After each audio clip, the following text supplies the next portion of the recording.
हुतु हुतु होई जलीगला चलंता car अल्पके बर्तिले driver समेत 4 यात्री। गंजाम जिला ब्रह्मपुर भंजनगर मुख्य रास्तार गांगपुर थाना अंतर्गत सड़ंगीपल्ली गाँ निकट रास्तार घटी एभली अभावनीय घटना। कार रे बसिथिबा समस्त यात्री एवं ड्राइवर समेत 4 जण अल्पके रक्षा पाई जाइछन्ति। घटनास्थल में भंजनगर अग्निशम बाहिनी पहुंची निया लिभाइथिले। परे गांगपुर थाना पुलिस पहुंची घटनार तदंत चलाइछि।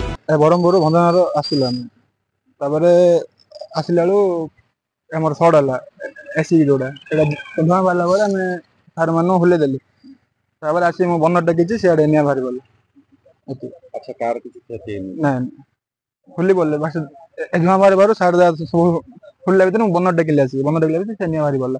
अच्छी तापरे किंद कोन सो लेबेल माने ए पांच टाइम मो जा मोर पानी थिला बोतल जाको से सबदा पके देली तापरे मो सारू फोन करली ए जा मोर फारी गाड़ी संगे आसला बेलू जल जाइछि। ड्राइवर देइतबा सूचना अनुसार कार रो एसी रु प्रथमे निया भारितिला।